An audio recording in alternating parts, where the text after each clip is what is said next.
Hello, my name is Simi Nwogugu and I'm the CEO for Junior Achievement Africa. We're excited to work with Zurich Foundation employees to mentor young people through each stage of JA's entrepreneurship and work readiness learning experiences. Together, we'll build the skill set and mindset of the young entrepreneurs who will change Africa for the better. Our region has the youngest population in the world, with over 70% under the age of 30 and almost 60% under the age of 25. As populations of other regions of the world age, this high number of young Africans is an opportunity for the continent's growth. This generation is fully empowered to realize their best potential. Just imagine if every young African entrepreneur hires 5 people within their communities, widening the available job opportunities and virtually ending youth unemployment. And just imagine if every African youth is ready to perform in those jobs, equipped with the hard and soft skills they need to succeed. That's what Zurich Foundation is making a reality. The Zurich Foundation grant enables us to build capacity and scale up activities in our most vulnerable countries, serving extremely marginalized youth and expanding our reach into 5 new countries, bringing critical work readiness and entrepreneurship skills to the people who need it the most. This is a game changer for JA Africa and for the entire continent. For Africa to be successful as a continent, all our youth need adequate access to immersive education that leads to economic success. Through this partnership, we will be able to create entrepreneurship ecosystems that work together to fuel young Africans to become change makers, creating businesses that solve the continent and the world's challenges. The Zurich Foundation grant will enable JA Africa's entrepreneurship bootcamps to equip even more young people with the skills they need to engage in social impact projects, further develop their entrepreneurship skills, learn from internships, and develop the digital skills and life skills most in demand by employers. And once they graduate, JA Africa will now be able to match them with employers or help them become employers through incubators and seed grants. This will make all the difference, and I look forward to working with you to make it happen. Thank you very much.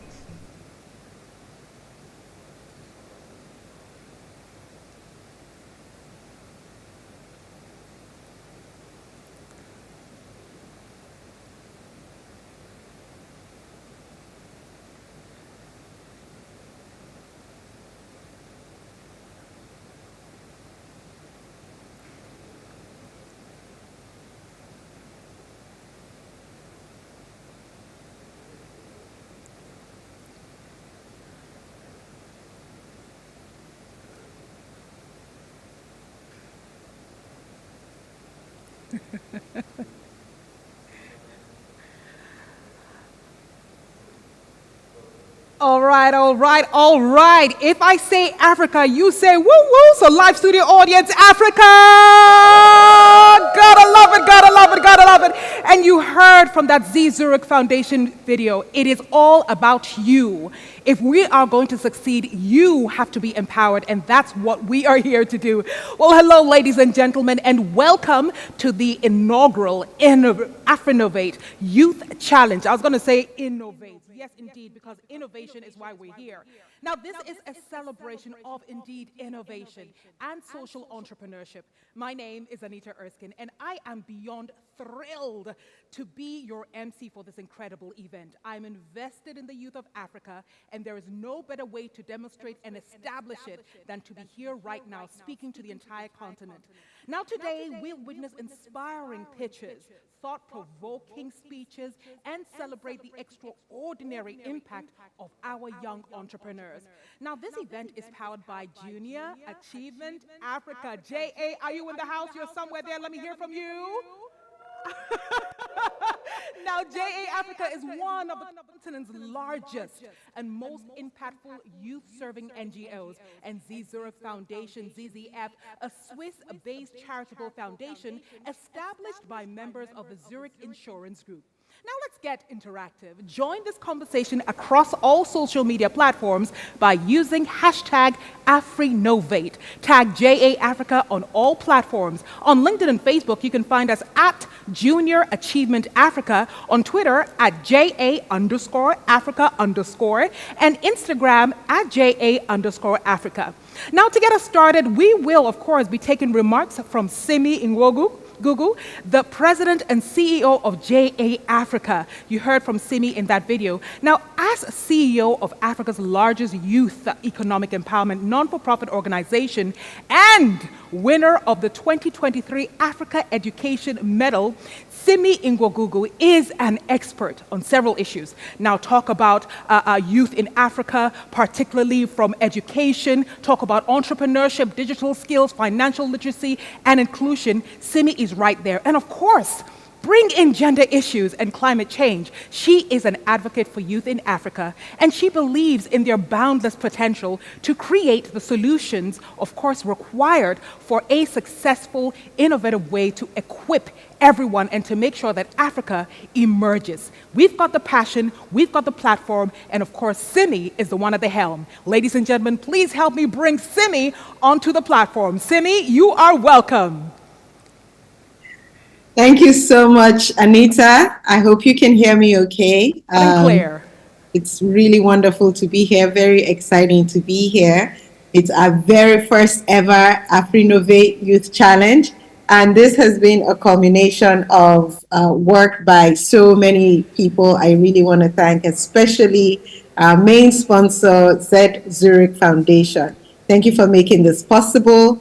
Thank you, Anita, for being our MC today. And welcome to our first AFRINOVATE Youth Challenge, everybody.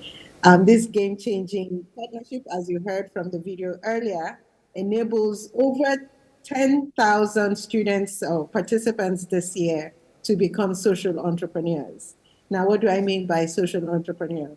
It's basically people who are willing to create change within their communities by starting businesses, nonprofit organizations, any kind of social impact organization to create wealth within the community and also to create social impact within the community. So I really want to thank all the participants, congratulate all the winners from the first 3 countries who are here with us today.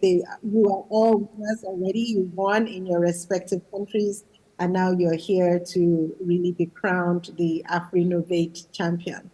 But first of all, I'd like to say a little short history on the social equity program that made it possible for us to be here today.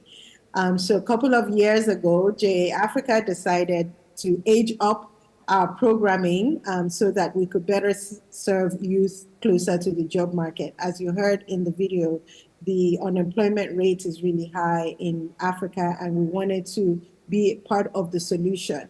For over 40 years, we've delivered the company program in secondary schools to really promote entrepreneurship in young people. But we decided to age up and focus a bit more on older youth, ages 16 to 25, to get more people who are able to really enter the job market and create change within their communities. This is not new to us. It's something that many markets were already doing. Nigeria was already doing the Venture in Management program for youth after university.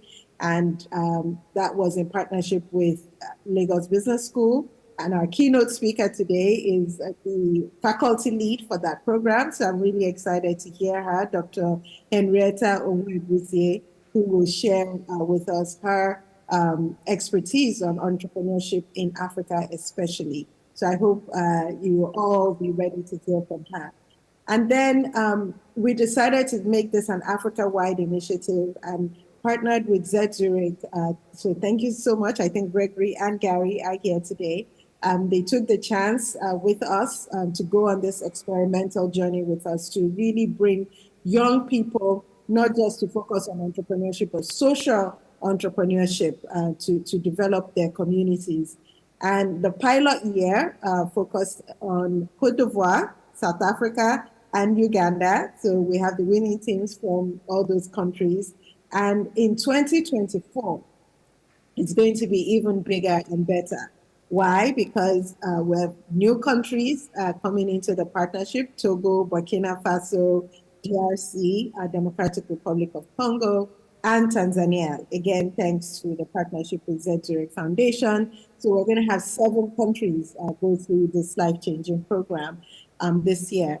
We're also developing a new curriculum, just building on the curriculum from the pilot year and partnering with Harvard Business School professor Archie Jones, who's offering his global expertise on social entrepreneurship and entrepreneurship to the curriculum, as well as Dr. Henrietta that I mentioned earlier, offering the local context for Africa. We're going to have the JA Worldwide team, the education team, who are upgrading the JAD platform for us to be even bigger and better. And finally, we're also cultivating new partnerships, particularly with access to finance. We're very excited about this, to work with microfinance banks across Africa who can provide initial capital to our entrepreneurs from the program. So really looking forward to all the exciting things we're doing with this program. And this first AFRINOVATE challenge, we're going to provide seed capital to our winner, in the I think it's $10,000 that's going to go to the emerging winner from this. So really focused on not just training, but also providing capital to get our entrepreneurs get going on the program. And so I'd like to thank Anita Exin, our beautiful MC for today, who's not just MCing today, but she's also committed to giving all our winners today some communications training. So we're really happy about that. So hopefully you will be able to go in front of angel investors and venture capitalists and get some money. And speaking of venture capitalists, we're really grateful also to Jocelyn Hutu Remy, who's promised to invest as an angel investor up to $1,000 from the teams that really captivate her today. So really put on your communication skills and captivate our judge. And finally, I'd like to thank our judges who have the exciting but challenging task of picking a winner today. Thank you so much, Gary, for the support that you are also providing as a judge today. Thank you, Ngalaye Nkuruma. Thank you, Adora.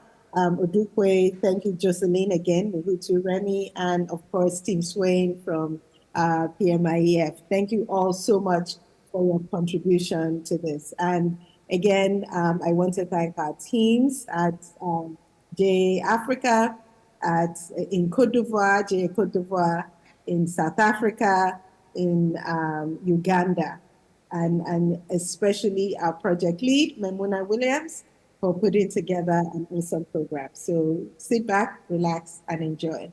Thank you. Oh, this is wonderful, Simi, and thank you for your exceptional leadership. Now, if there's any kind of energy you see over here which is positive and it's strong and it's for Africa, it's because we've got great leadership. So, Simi, congratulations to you as well. Now, AYC, we pronounce it ACE, and that's for AFRINOVATE Youth Challenge. It promises to be an electrifying event showcasing the incredible potential and innovative spirit of Africa's youth. Now, the finalists for this competition have undergone training through the JAZZF Social Equity Program, otherwise known as SEP. Now, a transformative initiative seeking to provide financial independence and equal economic participation opportunities to young Africans, empowering them to be catalysts for change. Let's watch this video to learn more about their journey to the ACE.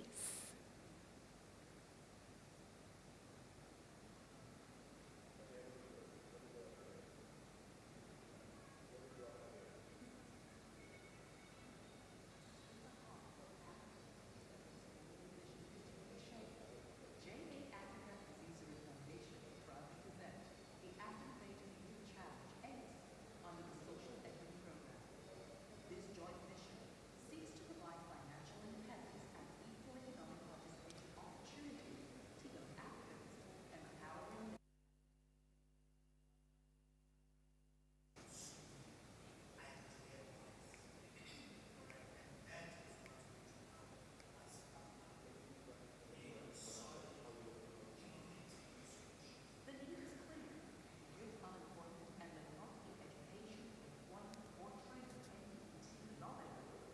I know.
ACE participants are actively working towards building a better future. So you were taught how to be leaders, how to be managers, how to be innovative, and not to stop because of you've hit a great goal. In fact, you should look at other alternative ways on how to pursue and go on. Through preliminary national competition, 3 social enterprises have been selected to compete in the inaugural ACE competition, representing Côte d'Ivoire, South Africa, and Uganda. The inaugural ACE promises to be exciting, insightful, and inspiring. Don't miss out on opportunities to be part of this groundbreaking event. All right. Join us at ACE as we celebrate the remarkable strides being made by these young Africans as they transform into budding social entrepreneurs who are pioneering tomorrow's solutions today.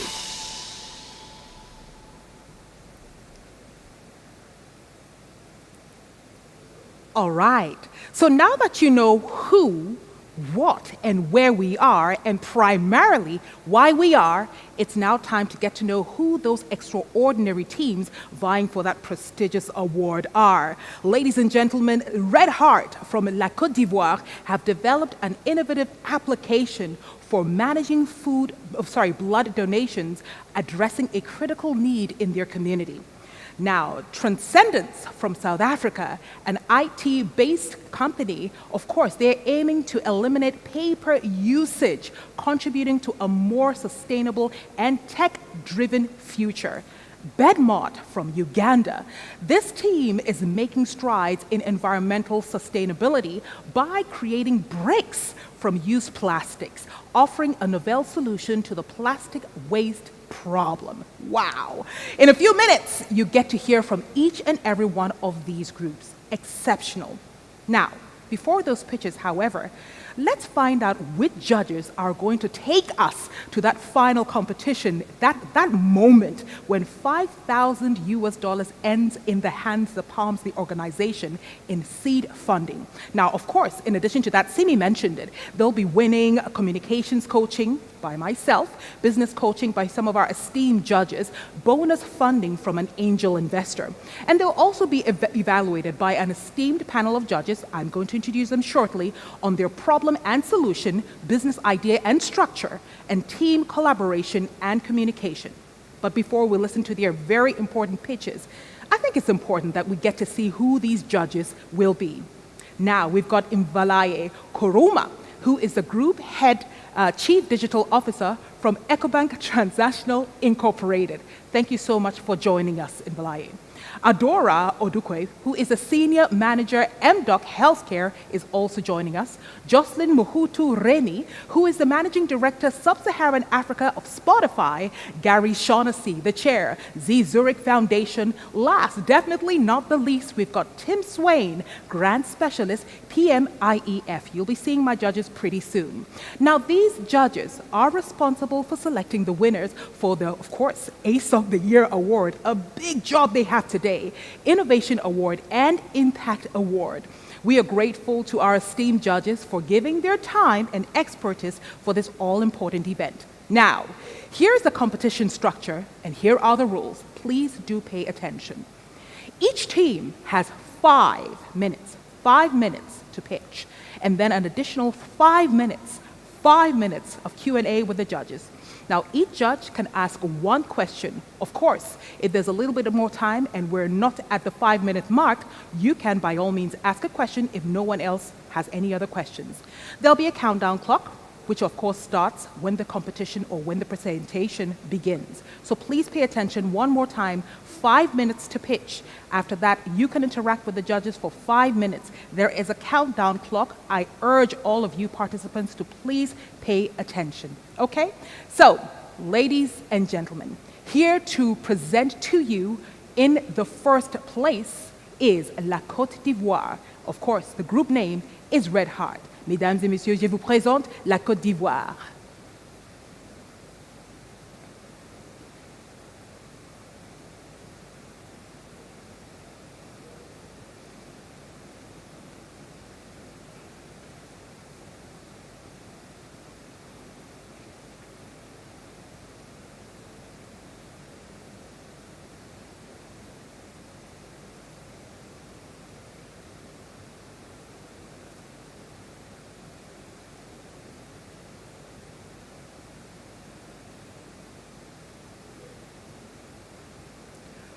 Just one moment. La Côte d'Ivoire, on va recommencer. S'il vous plaît, on va recommencer. On ne peut pas vous entendre. Maintenant, parlez encore plus, s'il vous plaît. Non, monsieur. D'accord, merci beaucoup. Donc, on va recommencer. C'est la technologie, hein. Donc, de temps en temps, c'est pas facile. D'accord. Start at the beginning. Merci beaucoup. We start at the beginning. Let's go. Chers membres du jury, honorables invités, amis entrepreneurs, bonjour. Je suis Magali Ouda, actrice du projet Red Art, et je suis accompagnée de M. Fuyamire Kofi, le sous-directeur, M. Blé Emmanuel, le responsable financier, M. Moria Georges, le responsable marketing et communication, et Mademoiselle Elion Joël, la chargée des relations extérieures. Nous sommes une société à responsabilité limitée qui dispose d'ordinateurs portables, de téléphones, de 5 personnes ressources ainsi que de 200 potentiels donneurs. En Côte d'Ivoire, nous assistons tous les jours à une affluence d'annonces relatives aux dons de sang. C'est pour cela que nous avons choisi de créer une application mobile dénommée Moja. Moja a pour objectif de résorber le problème de pénurie de sang en Côte d'Ivoire, de faciliter les transfusions sanguines et de réduire le temps d'attente lors des transfusions sanguines.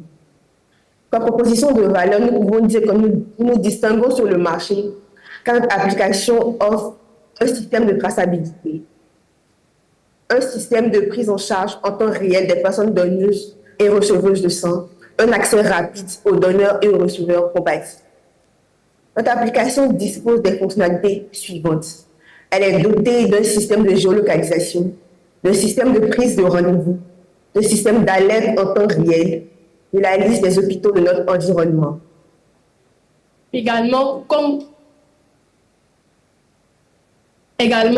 clients et partenaires, nous disposons du centre de transfusion sanguine, des différents hôpitaux publics et privés, le ministère de la Santé, les médias, notre université, l'Institut universitaire d'Abidjan et la JAFRICA. Notre activité sera dotée du prototypage, du développement de l'application, des campagnes de publicité. Moja est une application innovante. Moja est une application innovante et qui est primordialement basée sur le don de sang. Nous allons commencer avec 1500 utilisateurs par semaine et nous allons augmenter de 10 000 participants supplémentaires et après un mois. Et majoritairement, nous allons baser les dons de sang sur les universités et sur les collégiens, c'est-à-dire le lycée. Et nous allons entraîner des personnes qui vont nous soutenir en cette tâche, des ambassadeurs. Nous allons aussi avoir des partenaires clés, c'est-à-dire des influenceurs et des médias. Aussi, on aura un service 24 heures sur 24 pour subvenir et pour venir aider toutes ces personnes qui ont des besoins urgents. Ainsi, un cas de fidélité sera accessible pour les personnes donnant régulièrement leur sang, c'est-à-dire qui seront prioritaires avec leur famille dans l'émission d'Alain. Et aussi, un questionnaire sera mis à la disponibilité des centres de différents centres de santé en vue d'une amélioration parfaite de l'application.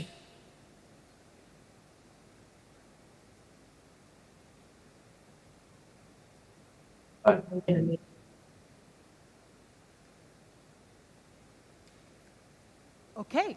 Le coût unitaire d'utilisation de l'application est de 100 000 francs CFA par hôpital.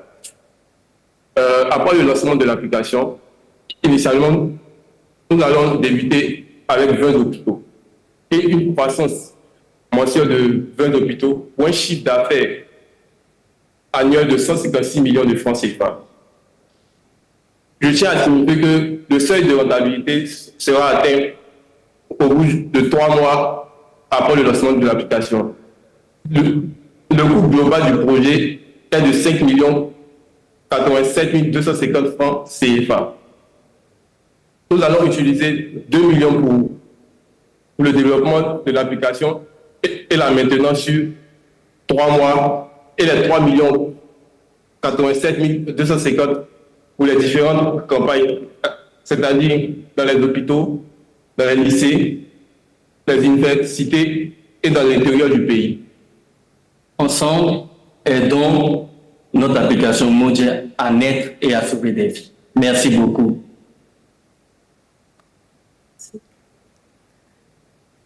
Merci aussi. And ladies and gentlemen, judges, I do believe this is time for you to jump right in.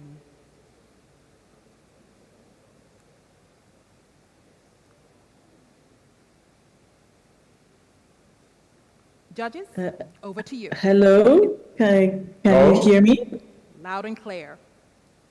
Excellent. I'm going to ask my question to the team in French and then translate it in English.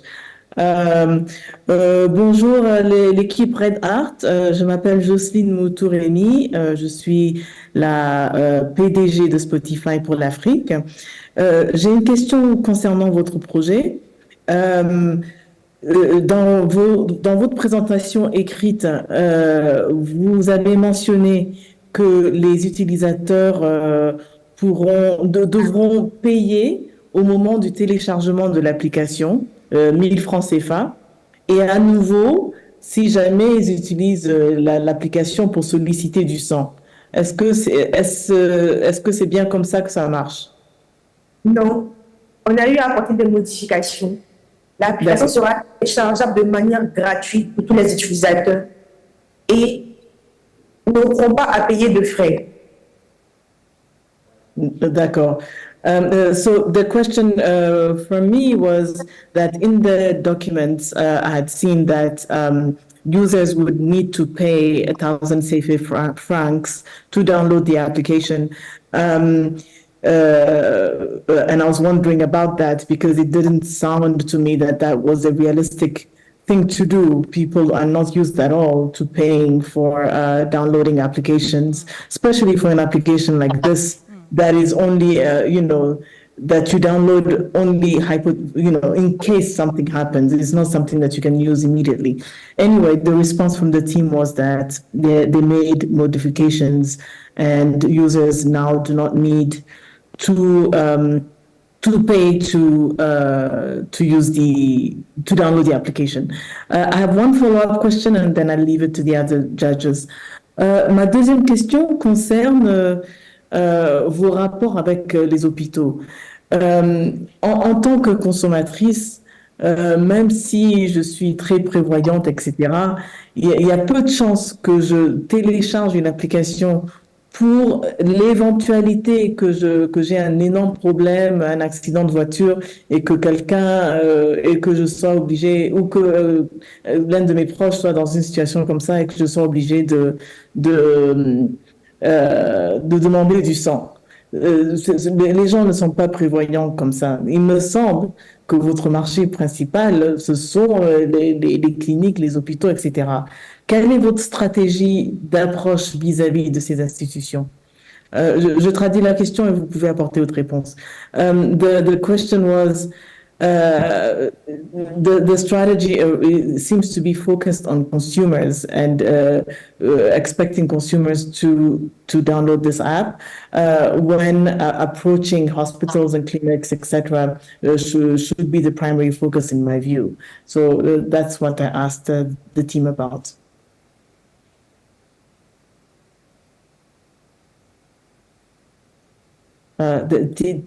Team Hart, la question était quel est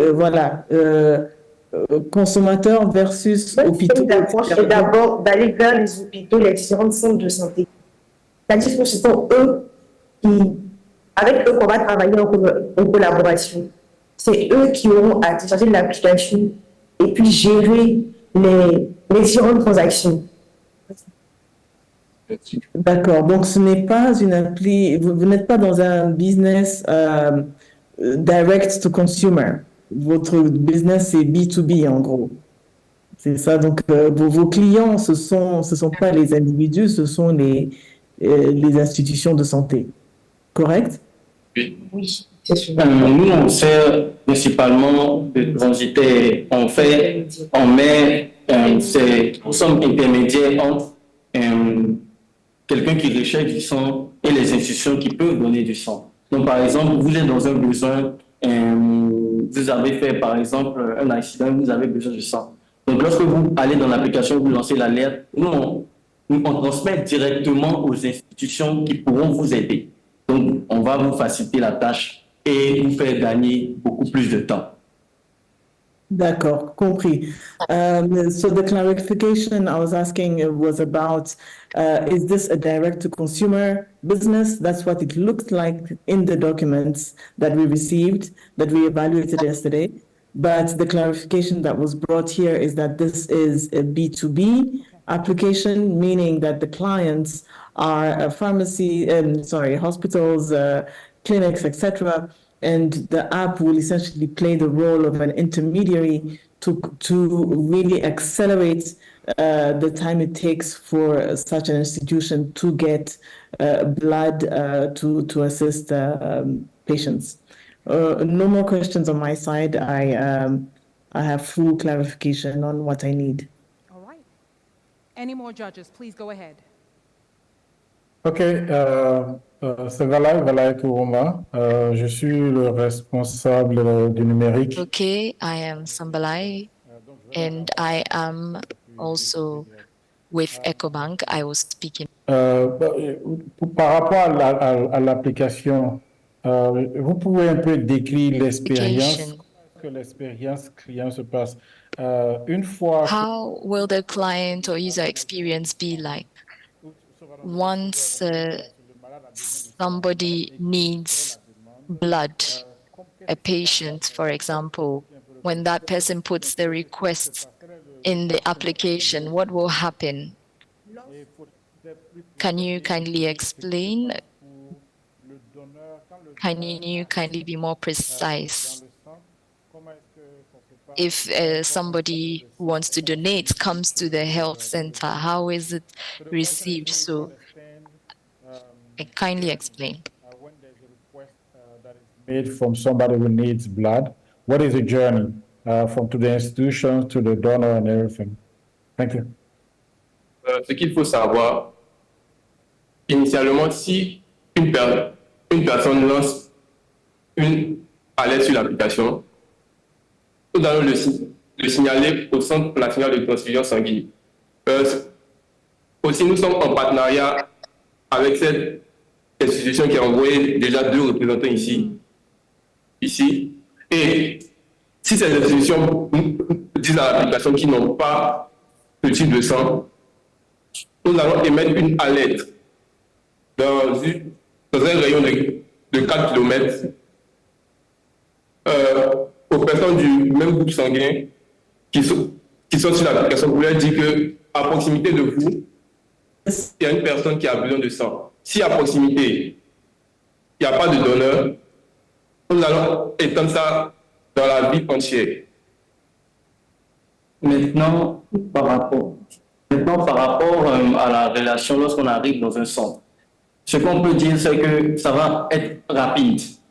Parce que déjà, l'alerte sera lancée sur l'application et l'institution va savoir que tu arrives déjà pour venir récupérer le sang. Donc, tu vas perdre moins de temps et récupérer plus vite la couche de sang que tu as besoin. Pour les personnes qui seront donneuses de sang, elles auront à prendre un rendez-vous sur la plateforme.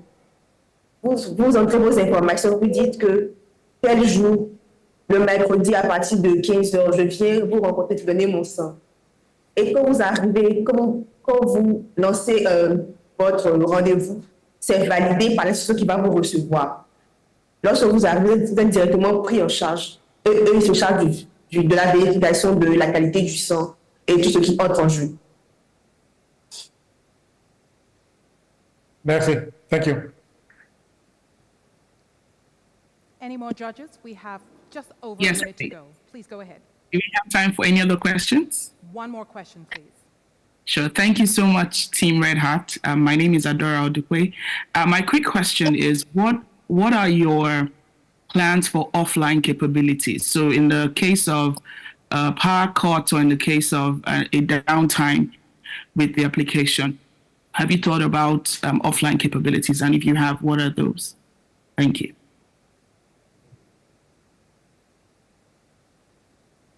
Nous avons prévu, étant donné que nous savons qu'en Côte d'Ivoire, tout le monde n'a pas accès à Internet, nous avons prévu d'envoyer des messages, c'est-à-dire des SMS aux personnes qui n'ont pas accès à Internet, afin de leur faire passer le message de l'alerte ou bien de prendre leur rendez-vous. Ils auront la possibilité d'envoyer des SMS de manière directe.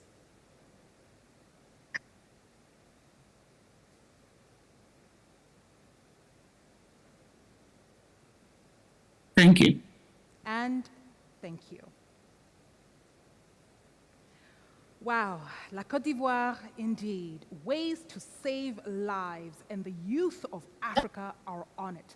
And now, ladies and gentlemen, we're about to do something very spectacular, and that is moving from one group of young, spectacular people to another. Please welcome Transcendence from South Africa.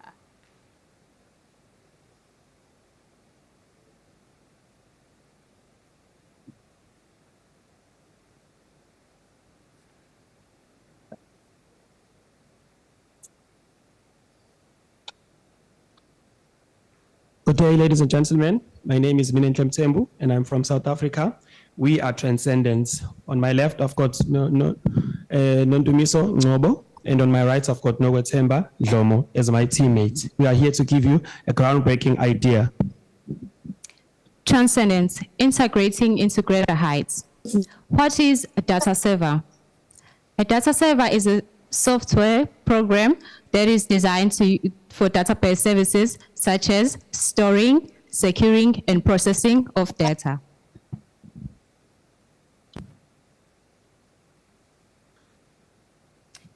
The Transcendence is an IT integrating systems company, and our company will be providing with the system that eradicates the use of pen and paper, which simply means doing away with pen and paper and filing of large and exhausting documents. Our services will include server installation, RFID installation. So for our customers, that's what we will be doing, and also provide them with internet connection through Wi-Fi or fiber, and also providing them with systematic methods on how to actually use the systems, and as well as information technology. Our implementation will include opening new documents or profiles for them, uploading all their documents and scanning them on our system, and actually making sure that that information is stored, and providing help in monitoring all their work.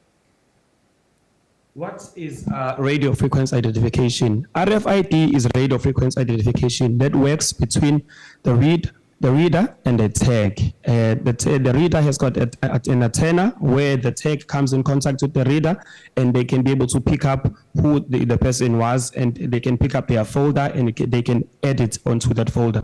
That's what radio frequency identification is. Basically, how it works is we need a computer, a tag, an antenna, and a reader. That's how all the system works. So from the tag, it picks up to the antenna, and the antenna will be able to upload the information into the computer, and the computer can store the information into the server. Our company will be able to offer 3 different types of packages. We have a silver package for less than 200 customers. The cost of the package will be 350 Rand per month, and on the gold package for less than 500 customers, the cost per package will be 550 Rand per month. And on our platinum package, for more than 1,000 customers, the cost per package will be 1,200 Rand per month. That's our financial reports. For us to be able to make break-even point, we need to have one package for all silver, gold, and platinum. And for those customers, if we've got 5 customers, we'll be able to make our break-even point. Our fixed cost will be wages, rent, stationery, and bank charges.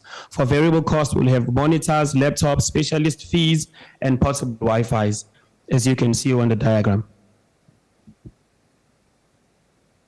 How we actually aim to beat our competition is, as an IT company, we are aiming to do everything electronically and through technology. So what we will do is we're going to do all our marketing and customer service through our online platforms, through Twitter, Facebook, and Instagram. Our future plan is to implement this locomotive idea, which will be changing our countries and other developing countries' elections from paper to the more advanced way of voting. As my colleagues have actually mentioned before, that we are aiming to do away with paper. So we noticed that through the climate change recently, there's a lot of cutting down of trees. So as we're doing away with paper, we aim to actually, by the year of 2030, to eliminate deforestation by 60%. In conclusion, our business will be changing people's lives. No more factories messing up with the ozone layer. No more cutting down of trees. Imagine this: walking to a hospital, your tag is in your pocket. They can pick up your name, and your name will go on the screen. Administrator will assign you to the department you're supposed to go to digitally. No more looking for the files. No more losing information. You have your entire medical history on the system. From that department, they can assign you to see the doctor. From the doctor, they will assign you to the pharmacy. Basically, that's how our system will be working. No more where you're going to find out that they lost your file. They cannot be able to pinpoint where you last visited, which department you last saw you. Our system aims to target all of those big challenges. Thank you. Well, wow, Transcendence. I was just about to go out and buy my journal for 2024. Clearly, there's a better way of doing it. Judges, they are all yours for the next 5 minutes. Please go ahead. Hello, South Africa. Once again, congratulations on the presentation.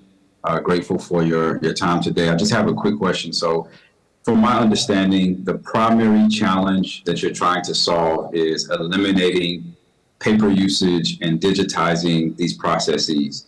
Is that correct? Yes, that's correct.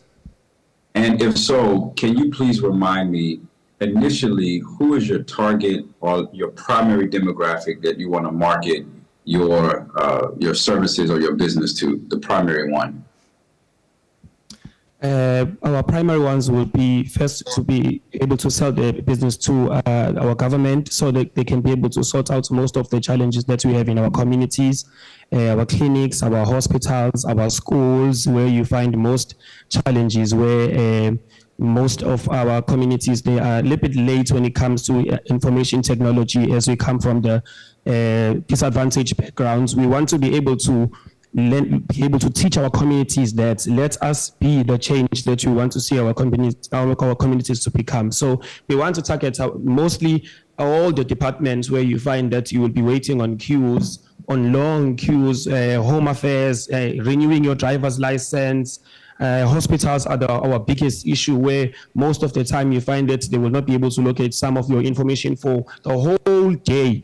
So this system will eradicate all the mistakes, all the long queues, all the processes where you find yourself taking too long for something that could have taken an hour for you to be attended on a certain department. Thank you.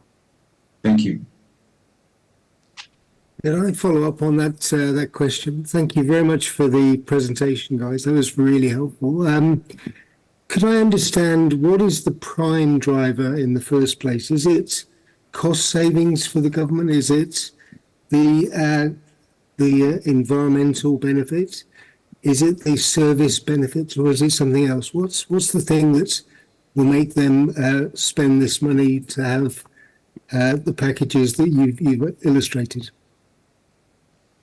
Thank you so much for the question. It's all of those questions. It's all of what you have actually asked us. Most of all, it's the efficiency of the service, because they are here to provide best service to us as people who are here in South Africa. So if we can bring the system, that we will cut a lot on the effectiveness on the service delivery, because most of the challenges that we are facing is we cannot get the best service delivery in our country. So if we bring this system, then we will be able to say, this is what we are pitching to you to be able to conquer some of the challenges that you have, because you'll find that there will be no more falsifying of documents. There will be no more so many challenges that we're facing in our communities.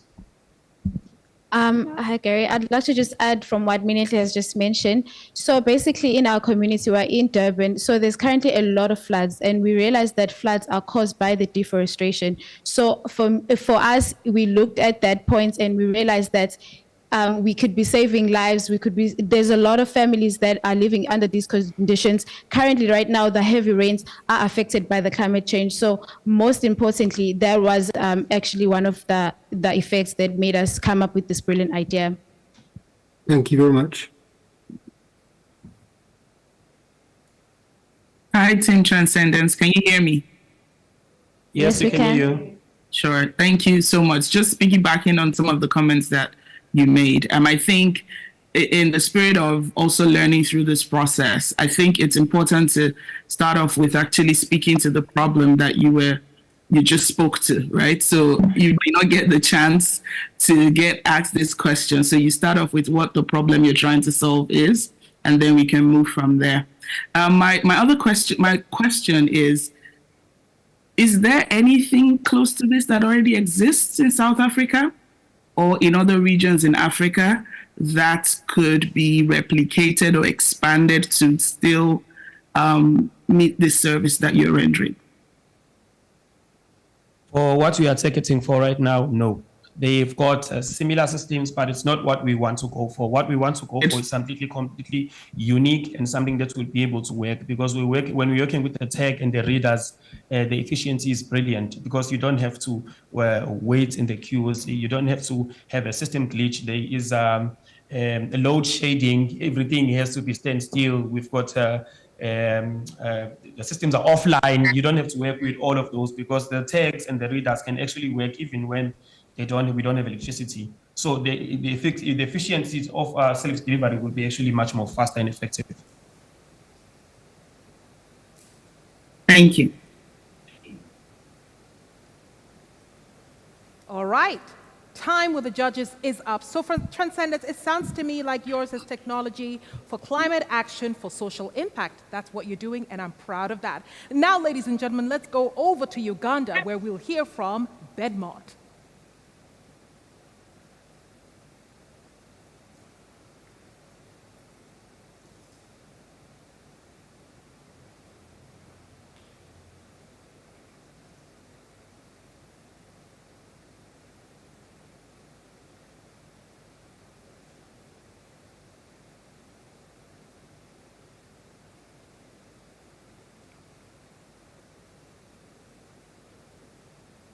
Problem solving. And from there, we join up we create a group and we join and make a group of Bedmore Company Limited here and members. Well said by my friend. I'm by the name of Sophia. I'm also a team member in the Bedmore Company. During the bootcamp, we inherited several skills that helped us a lot. As we a team, we had a problem of land degradation associated with brick making, whereby someone has to dig pit holes to get the sand so that he or she can make bricks, which degrades the environment. Then also we had an eye on deforestation, cutting down the trees in order to burn the bricks. It's also an environmental degradation agent. Then we also had the poor disposal of plastics, which is not proper. According to National Environmental Management Authority, 600 tons of plastics are collected daily. 40% is recycled, then the 60% is left to the environment, which is a very big problem.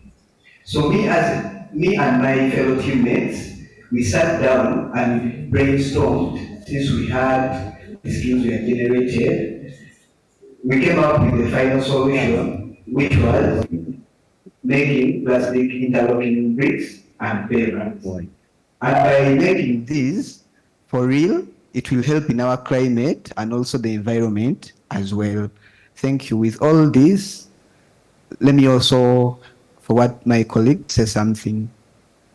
Again, Nathan, as a team,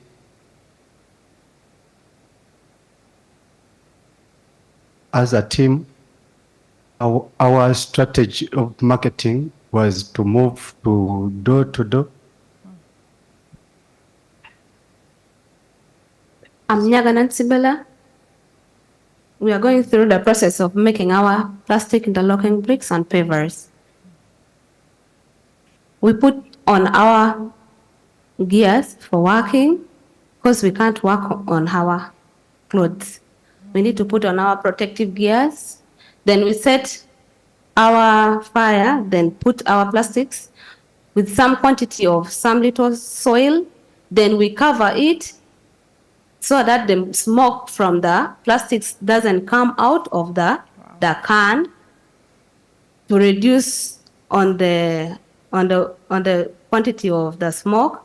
We always put a pipe through from the tank to some space where we have put water in order for it to first cool without coming out.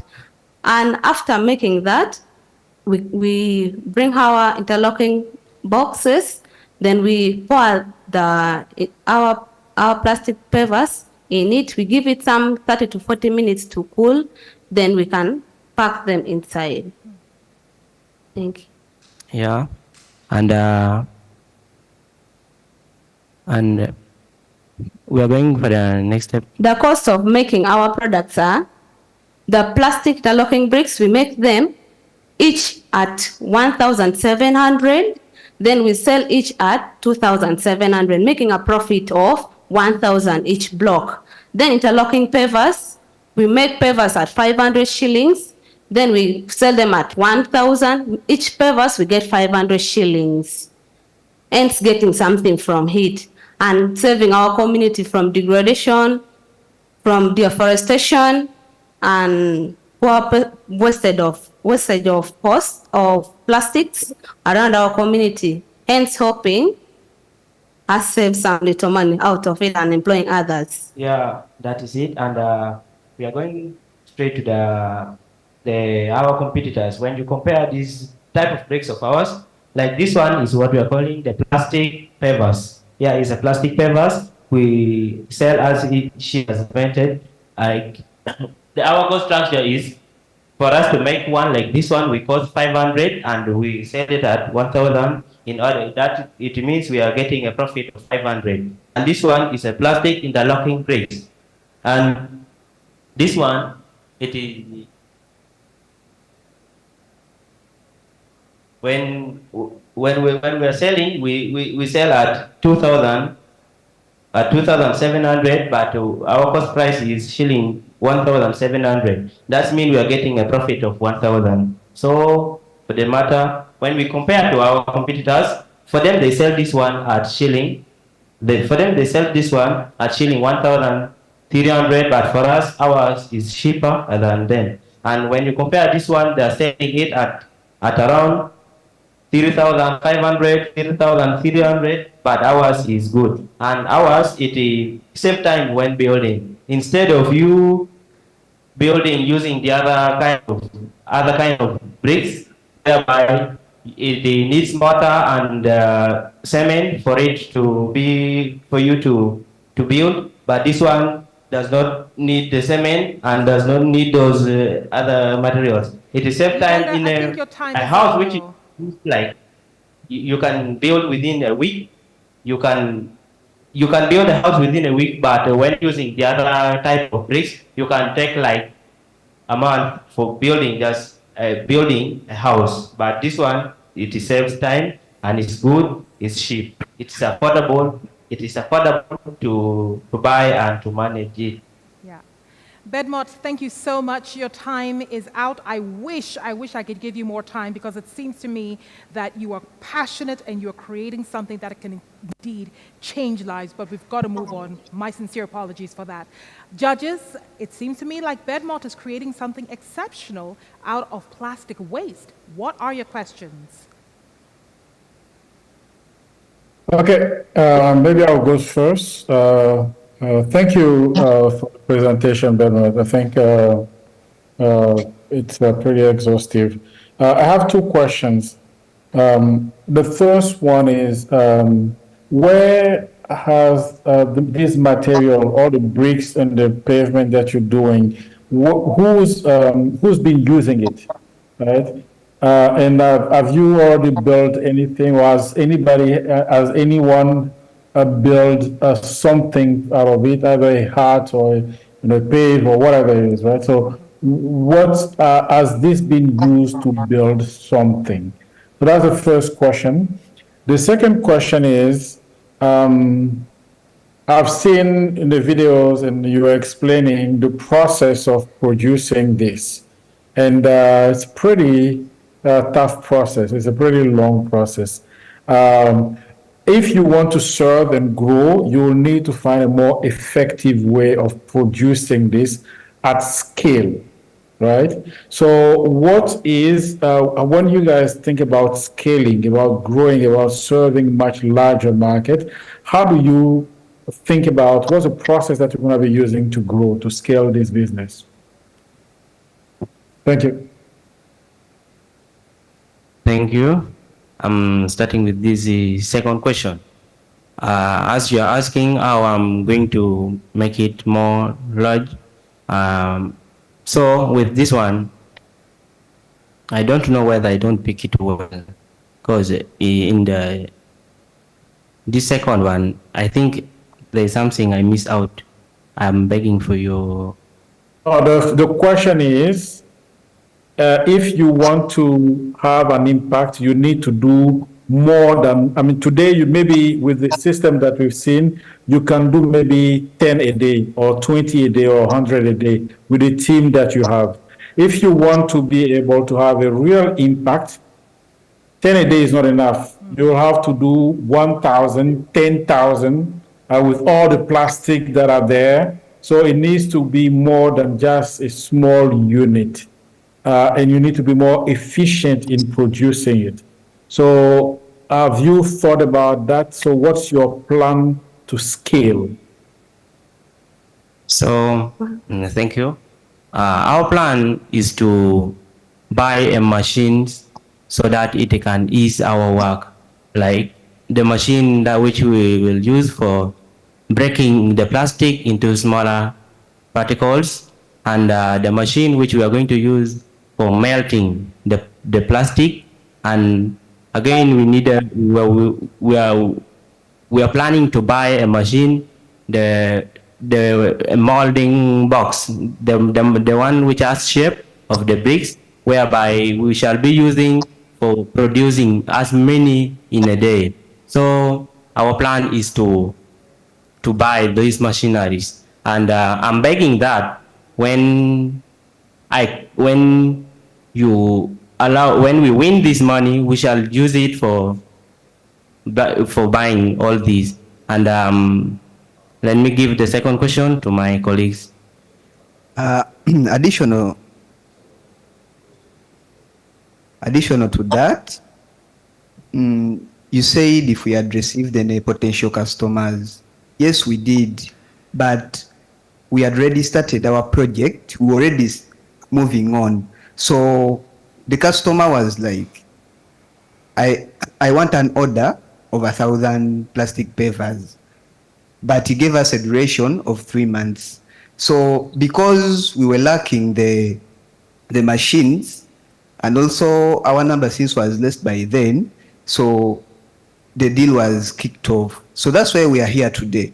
We are here in a way that so far we already have samples. There are very many customers are willing to buy, but we are having machines that take long to produce, the plastic interlocking bricks and pavers, but the customers are willing to buy.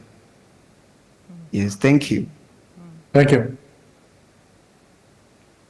So thank you. I just have a quick question. Have you all done research on the durability or the toughness or longevity of your plastic bricks versus the ones that people are traditionally used to building with? Yes, we have done that. Our plastic interlocking pavers and bricks takes more than hundred years. Since plastic takes long to dissolve in land, if we make it in bricks, it takes thousands and thousands of years. Thank you. Adding on what she has said, because of the ingredients that we put in making our plastic interlocking bricks and pavers, for real, if you can be one of our first buyer, we can prove to you that it's durable. I like that. Even. So do you ship to Ghana? Yes. Come again. Okay. Sure. It sounds like you got your first sale, but quick question from me. How easy is it for someone to copy you, and how will you, if they do, avoid having to compete just on price? Thank you for that quick question. There are some inner things we don't tell it to everyone. Even in pitching, we have not included. So it's hard for anyone to copy us. I have a follow-up question, please. I wanted to find out if you have requested certification by governments, in the sense that, of course, all building materials need to be approved. I imagine that in Uganda there is a certification process. Have you gone through that yet, or not yet? Or are plastic bricks a common way of building in Uganda? Justin, sorry, time is up on this. I apologize, Uganda. I have to be fair. I apologize, your time is up, and hopefully you'll get another chance to answer that question. Oh, I hate being the bad person in this, but hey, you know what? We've heard from our 3 teams. Now, Simi said it in her introduction. No matter which position you come in, you are already a winner. Once you are creating this innovative solution to a homegrown, quote unquote, problem, you have already won. Now, will you get that $5,000 to pivot, to scale? It's something that we have to wait and see, because the judges are going to go off to think about who wins Ace of the Year. We'll be back in a few minutes. Our region has the youngest population in the world, with over 70% under the age of 30 and almost 60% under the age of 25. As populations of other regions of the world age, this high number of young Africans is an opportunity for the continent's growth, but only if the newest generation is fully empowered to realize their best potential. Just imagine if every young African entrepreneur hires 5 people within their communities, widening the available job opportunities and virtually ending youth unemployment. And just imagine if every African youth is ready to perform in those jobs, equipped with the hard and soft skills they need to succeed. That's what Zurich Foundation is making a reality. The Zurich Foundation grant enables us to build capacity and scale up activities in our most vulnerable countries, serving extremely marginalized youth and expanding our reach into 5 new countries, bringing critical work readiness and entrepreneurship skills to the people who need it the most. This is a game changer for JA Africa and for the entire continent. For Africa to be successful as a continent, all our youth need adequate access to immersive education that leads to economic success. Through this partnership, we will be able to create entrepreneurship ecosystems that work together to fuel young Africans to become change makers, creating businesses that solve the continent and the world's challenges. The Zurich Foundation grant will enable JA Africa's entrepreneurship bootcamps to equip even more young people with the skills they need to engage in social impact projects, further develop their entrepreneurship skills, learn from internships, and develop the digital skills and life skills most in demand by employers. And once they graduate, JA Africa will now be able to match them with employers or help them become employers through incubators and seed grants. This will make all the difference, and I look forward to working with you to make it happen. Thank you very much. I love my job. I mean, this is the best way to start the year, talking about Africa's youth, talking about innovation, talking about entrepreneurship, and ultimately that social impact that, you know what, will change the way we live on the continent and in the diaspora. So I urge you to continue being part of this conversation. Go to all our social media platforms, engage with us as #AfriNovate. Tag us GA Africa on all platforms. And of course, you can find us on LinkedIn and Facebook at Junior Achievement Africa, or if you're a Twitter person, at JA_Africa, or Instagram at JA_Africa. Now, you are welcome to the award ceremony of this auspicious inaugural event. Allow me to welcome Mr. Gregory Renard, who is the head of the Zurich Foundation, to open this award ceremony. You are very welcome, Gregory. Thank you, Anita. Hello, everyone. Bonjour à la Côte d'Ivoire. Thank you all for being part of today's event. At the Zurich Foundation, we take immense pride in our partnership with JA Africa and JA Worldwide. Together, we are dedicated to building bright and boundless futures for Africa's youth. It has been a truly refreshing experience for me to witness an incredible project, including the one that we have seen today, that young people trained through the social equity program have brought to fruition. Thank you all for an outstanding year where we have trained over 10,000 beneficiaries in underserved communities in Côte d'Ivoire, Uganda, and South Africa. In the process, these beneficiaries have created nearly 500 social equity projects addressing local community needs.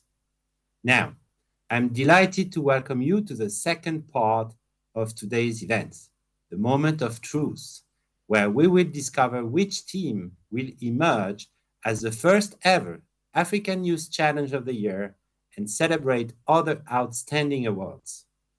Additionally, we will take a moment to honor and celebrate our hardworking volunteers and facilitators whose amazing dedication have been instrumental in delivering various sessions both online and on-site, in person, and mentoring our budding entrepreneurs. Before we dive into these exciting announcements, I have the real honor of introducing our keynote speaker for today, Dr. Henrietta Onwubuzie. Dr. Henrietta is an associate professor of entrepreneurship at Lagos Business School, a certified management consultant, and an IFC certified management trainer. Her passion for economic development and socio-economic transformation in Nigeria and Africa has led to the creation of over 100 profitable, impact-driven businesses through the MBA and executive programs at Lagos Business School. Currently serving as the director of the Business Innovation Accelerator and project director for Impact Investing Initiative at the Lagos Business School. Dr. Henrietta has been conferred the Excellence Award in Entrepreneurship and Impact Investing and appointed a Distinguished Fellow of the Global Africa Leadership Council. Wow. Please join me in extending a warm welcome to Dr. Henrietta. Thank you very much. Well, thank you, Gregory, for that introduction. It's just little me. Please ignore all the highfalutin sounding titles. And it's a great pleasure to be with all of you today. I'm going to be speaking very briefly. Hopefully, the points will be very relevant and useful to you.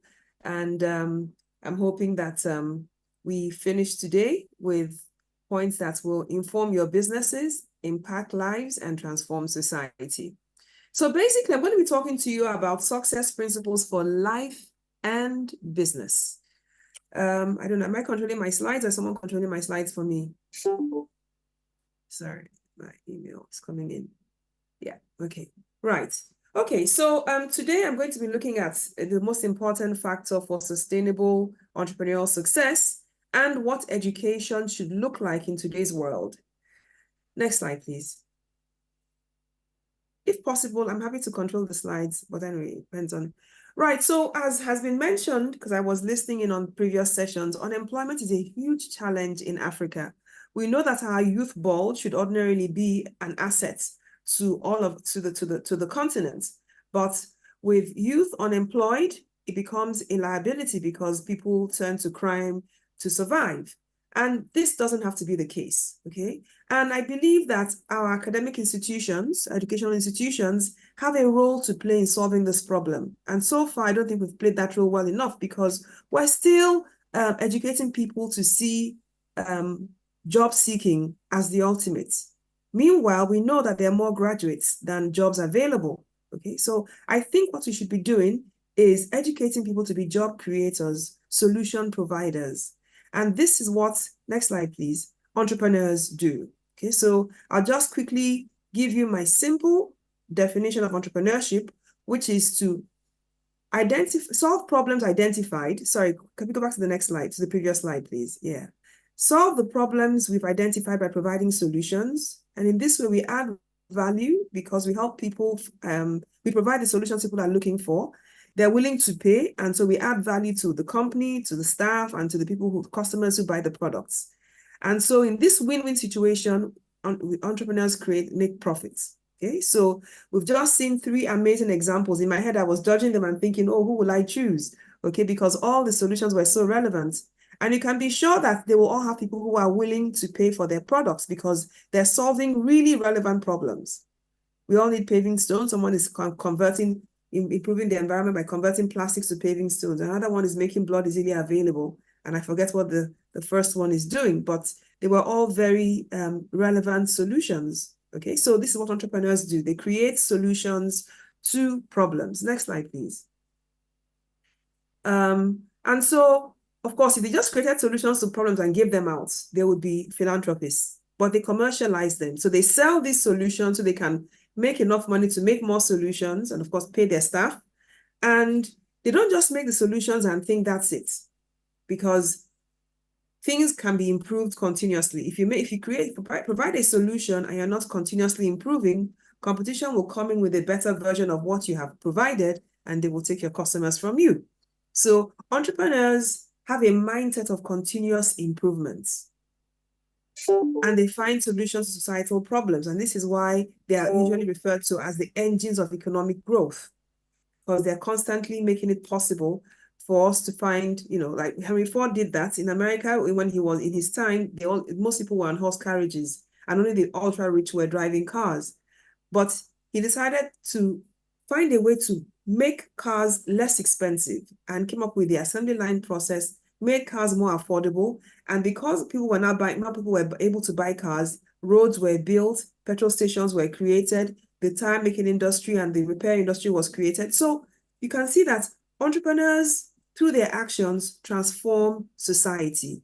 And this is what the world needs. This is especially what Africa needs. Entrepreneurs who are impact-driven, in other words, focused on creating solutions to problems that people are willing to pay for, and as a result, make profits and transform society. They make money from making a difference.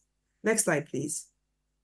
Right, so usually people ask me, must we all be entrepreneurs? Oh, my animation hasn't taken away. The answer is right there in front of you.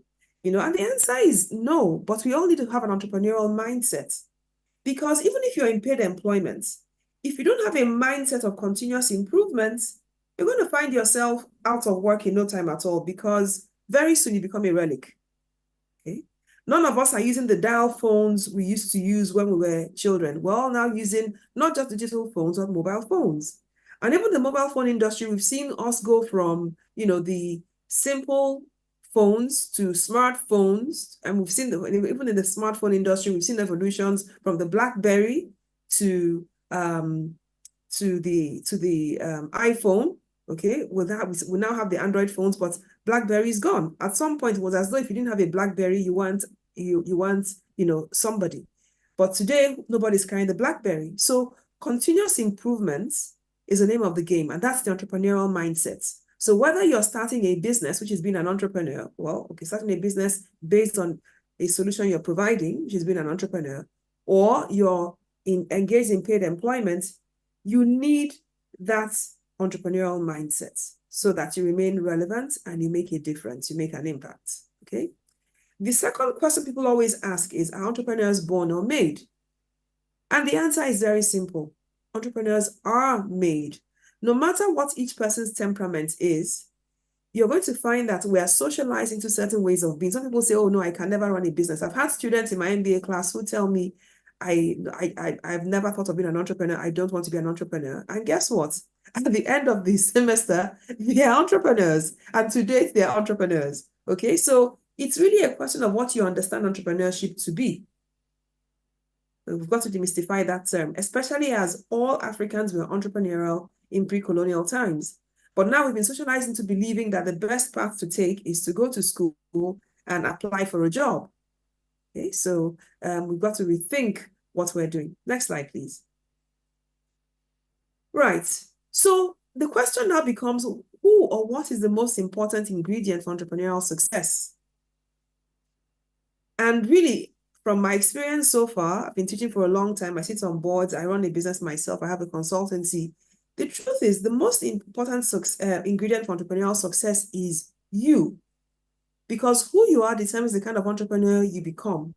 And it determines how you impact the society around you, okay? And how the country we live in, ends up becoming. I recall speaking with a Kenyan entrepreneur who told me how, as a young boy, going from Nairobi to his village, he was surprised at the difference in poverty. I mean, the village had such striking poverty. So he told himself, when I become an adult, I'm going to do something for my people. And today it's almost like the president of his village, because he got into the security business in the city, providing security to companies and rich families. And so he goes to his village, recruits people who are interested in working in Nairobi in the city, trains them, and within 6 months, they are earning a salary with which they can rent a place. He has a place where he keeps them until they've been trained and given a job, okay, and they've gotten a job. And almost every family in his village has a child that has gone through him, and they're sending money back home to help the family's sustenance. So he has transformed the life in his village through this, business model that he has, taking people from the village, training them as security personnel, getting them jobs in companies, and establishing them in the cities. So yes, entrepreneurs transform societies, not politicians, as someone rightly said. So if we want to transform Africa, we have to see how we can develop more impact-driven entrepreneurs. Now, next slide, please. Understanding that, I just want to emphasize more the reason why you are the most important ingredient and what we have to look at in terms of making ourselves successful. What we have to look at doing to ourselves. So the reason why you are the most important ingredient is because who you are determines what you do, how you do it, the impact you make, and how much profit you end up making.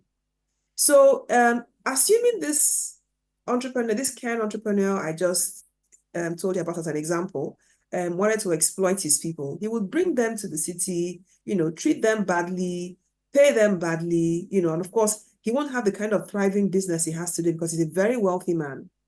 And he won't have the kind of respect he has in his village today because they respect him a lot because he actually looks after the people, grooms them, shows them how to, dress properly, teaches them personal hygiene, trains them to be security men before they get these jobs. And he does, like some companies, what they do is they charge a lot of money to the clients and pay peanuts to these workers. No, but he pays them well. So he's not exploitative. He's someone who has values. He's a win-win person, and it's working out for him because more people are willing to join his business. And the more people who join his business, the more people he can serve in the cities, and the more respect he has at home because the news coming from those he has taken to the cities is positive. Okay? So who you are, your values, your virtues, your character, those are very important things. Okay? Now, I will now unpack how we can ensure that we are not just successful entrepreneurs, but sustainable in the businesses that we run. Next slide, please. So but before I go there, I will just quickly share with you how the Greeks categorize human beings. So they say that the Greeks categorize human beings in three ways: the idiots, the tribesman, and the citizen. And they say the idiots are those who are self-centered, who only care about themselves. They have no boundaries in terms of how they treat people. They cheat, they steal at every opportunity, and are generally indisciplined, and they make terrible leaders. Now, if I'm to think about a publicly known leader like that, I'm not making any judgments, but this is what is out there in public. And this fits, what we heard about, Idi Amin. I don't know if it's true, but anyway. Now, the tribesman is the one who only sees everything from the perspective of tribe. And in this case, tribe is not just ethnicity, it's also religion, race, or social class. And so these sort of people only believe in you if you belong to their tribe. So if you're not from my church or mosque, I don't recognize you. If you're not from my tribe or from my race or from my social class, I don't think that you can do anything good. Okay, so these also make terrible leaders because they alienate those who are not from their tribe. And another public example of this sort of leader was Hitler, who believed that everybody else should be exterminated except those who are his tribe from his country. So again, public information. Now, the third category are known as citizens, and these are those who care about others. They seek societal transformation. They do things the right way. They're compassionate. They promote projects that benefit everyone. They respect laws even when no one is watching. Okay, so I dare say that the entrepreneurs who have presented today are a perfect example of citizens because they're all solving pertinent problems in their communities. Now, these make great leaders. And another public example of such a leader is Nelson Mandela, who came out of apartheid, but was still preaching peace, unity, and collaboration. And this is really the kind of mindset we need to heal our wounded world. Okay, so again, going back to what we said before, who you are determines how you run your business. Now, the interesting thing is that all of us have a bit of this in us, the idiot, the tribesman, and the citizen. However, we should all be striving to make sure that the citizen dimension of us becomes dominance over the selfish idiot or tribesman, traits that we can all have. Okay, so as an entrepreneur, it's really important that we strive to be citizens because you are going to be working with people. When you start, you are producing your solution, product or service. But the minute more people begin to patronize your business, you're not going to be able to cope alone. You're going to need to bring people to work with you. And if you're not a good leader who believes in fairness, you're not going to inspire their commitments or good service from them. So it's really important that we look after we're intentional about who we are becoming or who we are or who we want to become. Next slide, please. Right, so there are 3 types of entrepreneurs that we can be. So there's the first category who are known as the necessity-driven entrepreneurs. These entrepreneurs just seek survival. I need to survive, so what do I do to make money? And they don't really contribute much to the economy because they remain at the subsistence level. Now we can start like this, okay? But then we can move, then we grow. Now, when we become bigger, we can either become opportunity-driven entrepreneurs or impact-driven entrepreneurs. Now, who are the opportunity-driven entrepreneurs? Typically, their main objective is to increase personal wealth at any cost. They're usually solely profit-driven. They see problems as a responsibility of government or the NGOs, and they do not contribute much to society. I mean, they could even contribute negatively. They don't mind selling drugs as long as they make money, and even if other lives are being destroyed, So it's all about personal wealth, and that's it at any cost. Or we can be impact-driven entrepreneurs. These entrepreneurs see business as a means to transform society. They're both success and mission-driven or purpose-driven. And they want to solve, they solve problems and make a significant contribution to the economy. So I gave you the example of Henry Ford, who could have just continued, doing his own thing, but says, no, why should only the wealthiest people be able to drive cars? I want ordinary people to be able to drive cars. And so he got down to thinking about how he could bring down the cost, and as a result, changed the way the entire society moved from one point to another. Okay, so this is it. Impact-driven entrepreneurs are concerned about the problems in their environment and create solutions. And guess what? They end up having more wealth than even the opportunity-driven entrepreneurs, because they enjoy the patronage of those who are looking for solutions to their problems. Now, these are the kind of entrepreneurs we want to be. These are the kind of entrepreneurs who have just been showcased, and these are the type of entrepreneurs that the world needs. Next slide, please.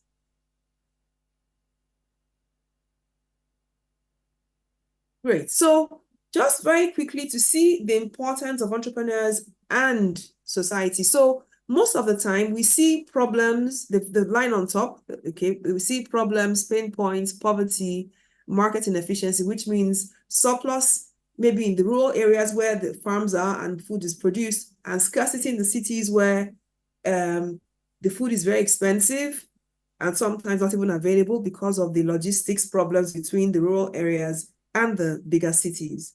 Now, so it is the actions of entrepreneurs that take us from this red line to this green line where we have sustainable socio-economic developments. So let me quickly unpack what happens between these two, the top line and the bottom line. Okay, so when entrepreneurs see problems, they see pain points, they see poverty and all of this, they start getting ideas as to how they can solve this problem. Okay, so for an entrepreneur, a problem is an opportunity. Every problem is a profitable business opportunity. Actually, that should be the same for all of us, because we, as we said before, we should all have an entrepreneurial mindset. Okay, so the entrepreneur comes up with ideas on innovative solutions, and this is entrepreneurship, and begins to test the idea by asking people if they like it. If they give feedback, he refines it until he gets to the point where they're willing to pay for that solution. And once they pay and demand begins to grow, he employs people, he creates a company. So they create jobs. So that's the third line. And when people have jobs and they get salaries, poverty is alleviated.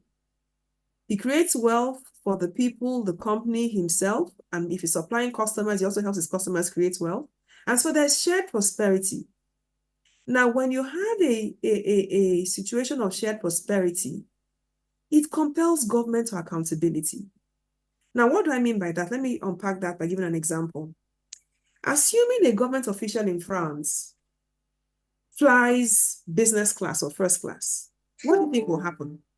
There'll be a lot of clamor. He will have to prove to the people that he didn't do that on taxpayers' funds. Okay? Because people are enlightened. They have a voice.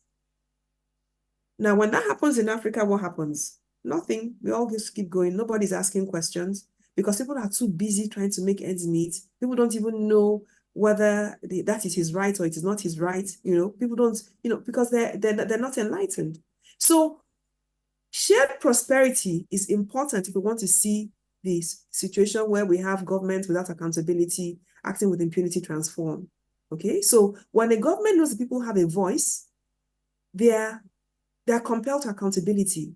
Okay, it reduces corruption, and the people insist on building institutions that act as checks and balances. And when this happens also, there's an improved ecosystem for entrepreneurship. Okay, you have less multiple taxation, you have people demanding less bribes and all of that. And when the entrepreneurial ecosystem improves, entrepreneurship flourishes. And as I said before, entrepreneurs transform society through their actions, through the solutions that they create, and they create jobs. And that's what leads us to sustainable socioeconomic developments. So you can see that the transformation from the red line to the green line is based on the actions of entrepreneurs, which means we really need to foster entrepreneurship in Africa and in the rest of the world, because right now there's a global economic crisis everywhere. Next slide, please. So the other thing I wanted to point out is the relationship between impact and profits. So here we have good guys. All of you are already interested in impact, but most people who are not interested in impact is because they have this mentality that impact reduces profits. But that's not true. That's the farthest from the truth. Research has shown that the most impact-driven companies, and that companies that are impact-driven are actually much more profitable than companies that are not impact-driven. Okay? And that's because impact-driven entrepreneurs actually create relevant solutions that people are willing to pay for, and once those solutions are relevant to, the more people need those solutions, the more money they make, and so they make money from making a difference. So there is a direct relationship between impact and profits. So think about it. All those who need blood are going to go to those companies that produce and to the hospitals that usually have blood because of the app that you have created.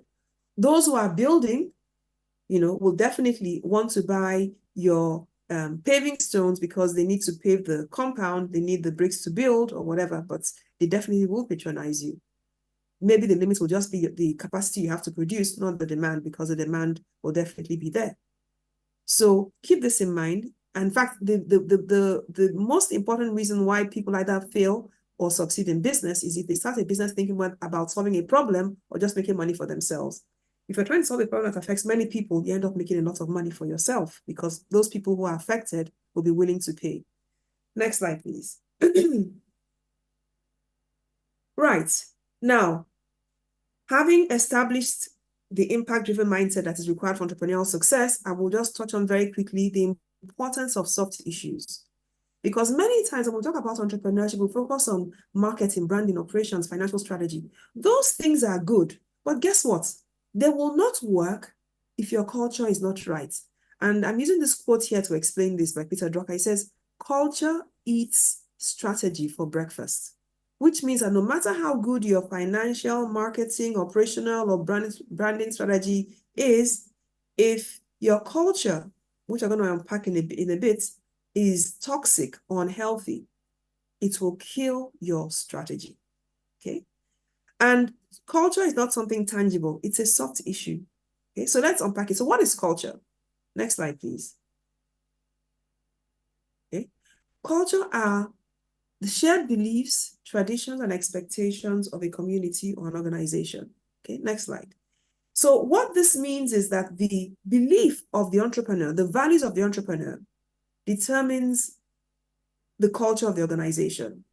Okay, so I've unpacked what an entrepreneurial leader should have in order to run a successful business. Okay, and the acronym for this is SVVC. Sorry, the animation has gone to the middle of the slide, but I will still explain. Right, so so to start with, skills. Whatever it is you've chosen to do, you've got to strive to be the best at it. Okay, so sorry, can we go back to the previous slide? Yeah, thank you. So you've got to be very skilled and competent at whatever you choose to do. So using the last speaker, for example, the guy making bricks, over time, you have to see how, for example, you can make different shapes, different colors, make it stronger, okay? Sometimes maybe even make it elastic so you can have corners without having to break it or whatever, I don't know. But there has to be that sense of continuous improvement. You have to find ways to make it less expensive, ways to make it faster, ways to make it, more versatile, okay? You can even begin to design mosaics, make tiny bricks you can use to make designs. So a lot of innovation has to keep going into what it is you're doing. Don't just think, I'm doing this, it's good, and therefore that's it. No, okay? So that's for the S. Now, for the first V, the acronym is SVVC. We're looking at your virtues or your values. Sometimes you think this doesn't matter, but it matters a lot. Businesses are built on relationships. People don't like your values or don't like you. It's very difficult for them to want to do business with you. So we have to be people of values. And what are some of those values that are important for us to cultivate? Examples include humility. Okay. Ego is terrible for business. Ego makes us feel that we're the best, treat people badly, and it ends up killing the business. It doesn't make us think of, learning from others. We all have something to learn from others, always. Whether the person is younger or less educated, there's always something else somebody knows that we don't know. Integrity, this is so key, okay? Even if it means losing in the short term, you will always gain in the long term. So integrity is something we should always look out for. Loyalty, be loyal to your staff, be loyal to your customers, which means don't cheat them. Don't tell them that this is this when it is not, okay? Industriousness, working hard, of course, working smart. Kindness, very important.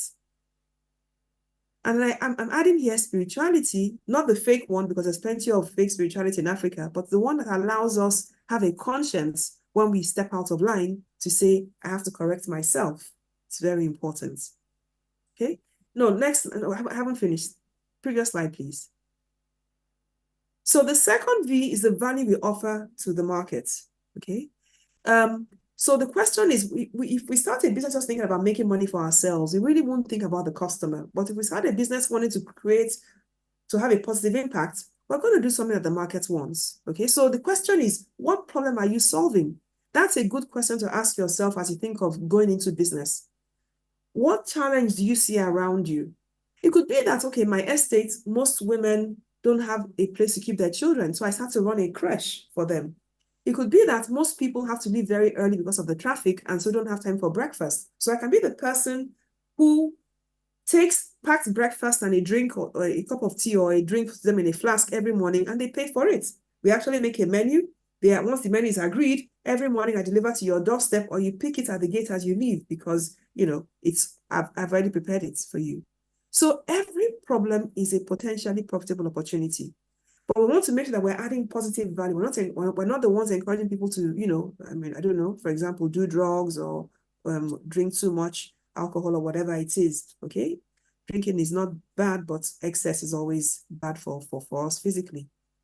Right, and then finally, character, okay? As I said before, my acronym is SVVC for these 4 personal success attributes. It's important that we are intentional about improving our attitude and our character. They say your altitude is determined by your attitude. That is so true. And as we grow older, we begin to understand the importance of emotional intelligence. In fact, Jack Ma, who's one of the most successful entrepreneurs in China, talks about love quotient. He says there's IQ, intelligence quotient, which is usually what we work at in school. And he says that there's LQ, love quotient, and emotional quotient. And he says of the emotional intelligence, emotional quotient. And he says of these 3 types of intelligence, the most important is LQ. That's the one that AI cannot replace. That's the one that everybody is subconsciously looking for. Okay, so as an entrepreneur who is leading a team, you must have that LQ so that people are inspired to be committed to working for you, people are willing to put their best into the jobs because they know that you care for them, you love them, and you will be fair to them. Okay, so these are the 4 things I'd like all of you to think about as you go into entrepreneurship, because you will be leaders inevitably, because you're going to keep employing people as the demand for your goods grow to grow your production capacity. Next slide, please. Right, so just unpacking briefly more. And when I say spirituality, what am I referring to? Self-awareness. Who am I? And what am I here for? Who do I want to be? Okay. Who do I want to be? And really, we can't transform ourselves. We need help. So that's where it comes in. Okay. Now, values. What are those things I will do? What are those things I must not do? Don't wait for the challenge to come before you decide that you must never kill anybody. You must never cheat anybody. These are principles you want to adhere to, so that when the temptation comes, you can even make it your, company value statement, so that everybody knows it. And even when the temptation comes, you realize that, okay, all my staff have been trained to do this, therefore I can't do it even if I'm tempted to do it, Now, what virtues am I cultivating? Okay, what boundaries am I setting for morality, for, kindness, all the things we spoke about in the previous slide? What are my priorities? Spirituality, family, work, or money, friends? So what's the order? Am I putting money first? Am I putting my friends first? Am I putting God first? Am I putting my family first? So all those things have to be thought through, because it helps us have a balance. Somebody once said money has a bad spirit and it can destroy you. And when you look at the way many superstars and wealthy people have ended up, you realize it is true. So we've got to be intentional to have a balance, a self-awareness kind of balance that helps us be in control in the right way. Okay, so what are the things I need to change about myself? Do I need to listen more? Do I need to control my temper? Do I need to stop showing off? Do I undermine networking? Because it's very important for everybody to network positively in terms of how do I help you, and how can you help me? Not just how can you help me. Right, and then, as I said before, competence. What gift do I have? How am I cultivating it? How am I developing it? Okay, and am I actively seeking to improve on my knowledge? Okay, so those are some of the questions we can ask ourselves to achieve those 4 qualities we spoke about in the previous slide. Next slide, please. Next slide, please. Next slide, please. I think we're frozen.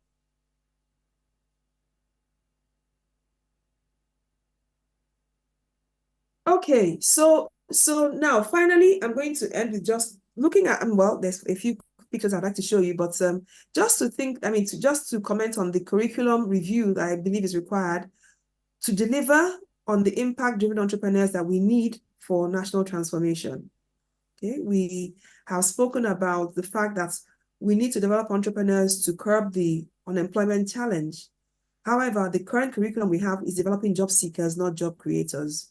So the first thing we need to do is to, have a mind reset. We develop curriculum that provides a mind reset that emphasizes job creation over job seeking, so that we transform our students into business leaders. And if you look at our indigenous traditional ways of training people, when people go through apprenticeship, at the end of the apprenticeship period, they become business leaders.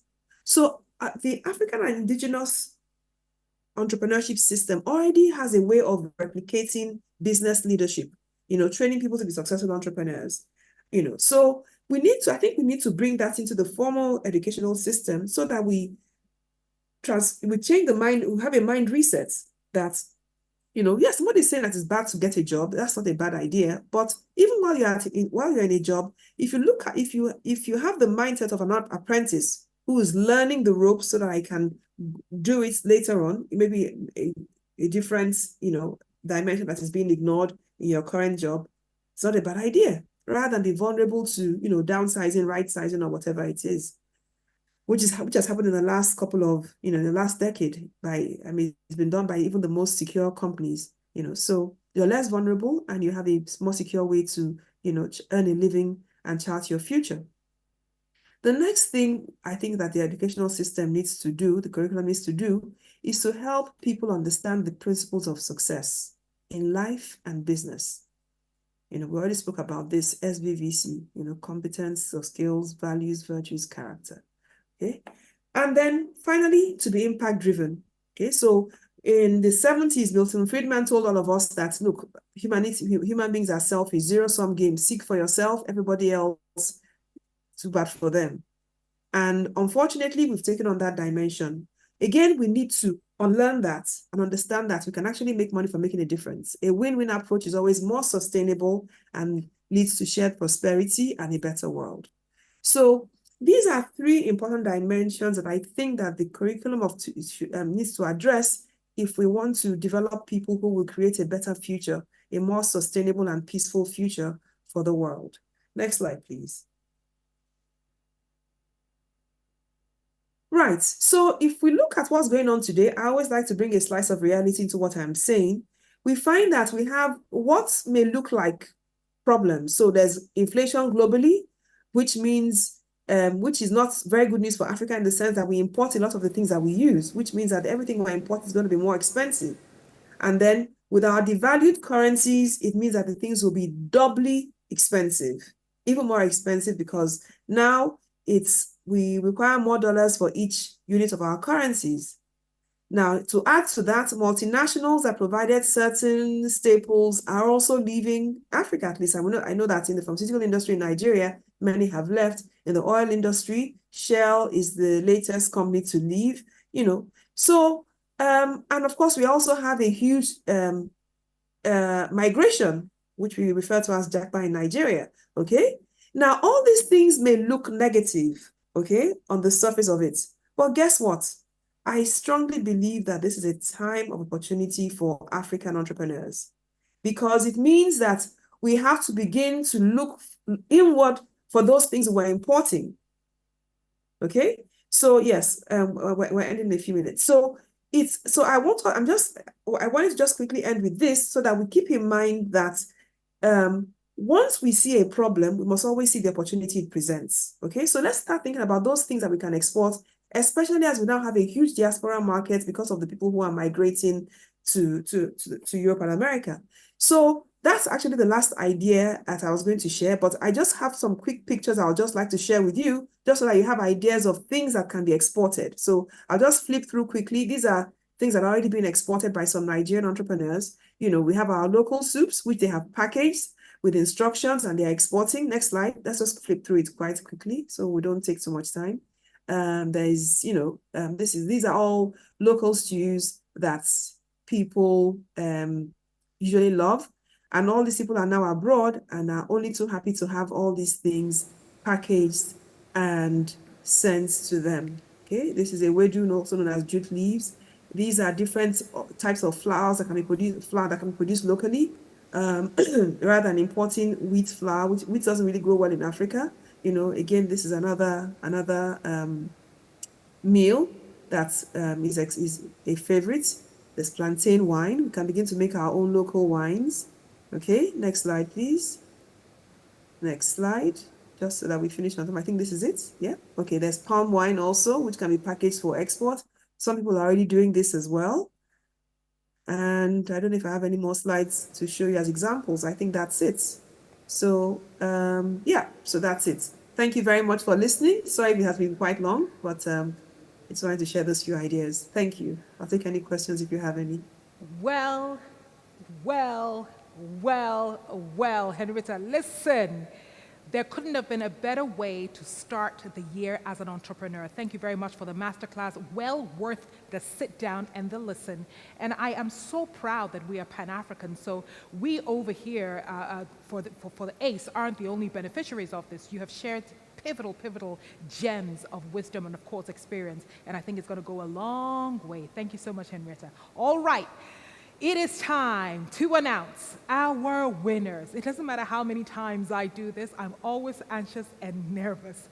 I have to say that sometimes, when it comes to these kinds of competitions, we tend to be anxious, we tend to be scared, we tend to be afraid. But what I say to the finalists all the time is don't forget how far you have come. Don't forget why you got into this competition. Don't forget the armor, so to speak, that you have received. The training, the interacting with mentors, the travel that opens your eyes sometimes, and indeed the interaction with your team. The thing about it is, entrepreneurship is really and truly something that will save the continent from its own, sometimes not only self-inflicted, but also inflictions from other places. And only an entrepreneur who lives the experience of the person who's at the losing end, so to speak, is able to understand how to create, how to package, how to sell, how to offer that product or that service. So if you were paying attention to each and every one of the pictures, you saw, you heard, you felt their need, their passion, and their desire to change the narrative of Africa by creating what it is that their innovation has so-called brought them to. All right, so it's time to understand, to know, to accept, to see, to hear who wins the ACE Award of the Year. Can I move on? Can I hear the room saying, woo? Yes! Okay. So the first award is the Innovation Award, which recognizes the team that emphasizes the significance of innovation in entrepreneurship. Now, I would like to invite Dr. Mamuna Williams, Project Lead, Social Equity Program, JA Africa, to present the award. Mamuna, over to you.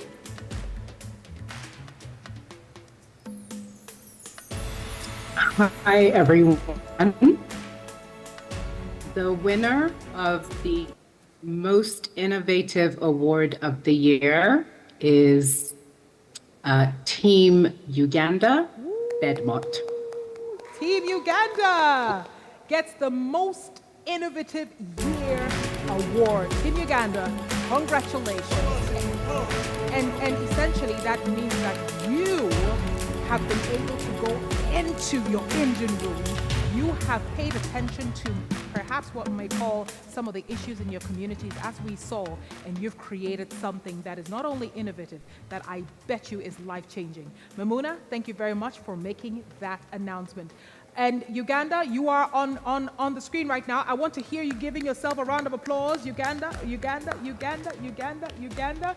All right, beautiful. Thank you so much, Mamuna. All right, whew. Can we move on to the next? Ooh, anxiety kicks in. The next award is the Impact Award, which recognizes projects with notable societal contributions. Allow me to invite Adriana Poglia, who is the head of Enabling Social Equity, the Zurich Foundation, to present the Impact Award.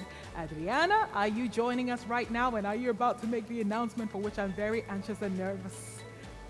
Hello, thank you everyone for today. Really excited to be here to announce that the winner of this year's Impact Award is going to go to Côte d'Ivoire, to Red Heart. Ooh, Côte d'Ivoire! Côte d'Ivoire gets the Impact Award. Côte d'Ivoire, félicitations, félicitations, félicitations. And it's a fantastic time for Africa's youth. All right, thank you so much, Adriana. Okay, now before we announce the ultimate prize, we would like to celebrate our facilitators, whose invaluable support has contributed immensely to the success of the program. Now, 3 facilitators specifically, one from each country, will receive the Facilitator of the Year Award, celebrating outstanding support. Allow me to invite Akosua Isuman, the Grants and Programs Director at JA Africa, to present the award for Facilitator of the Year.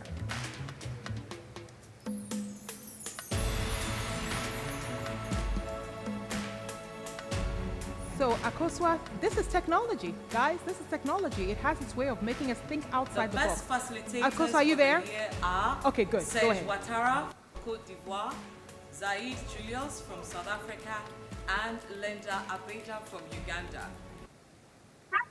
The winners are there on the screen. Well done to our facilitators. Our facilitators have done very well. Without them, we acknowledge and we agree that we couldn't get halfway through what we're doing here today. Facilitators, congratulations to you. Now, we also received tremendous support from our volunteers, who took time out of their busy schedules to empower these young change makers.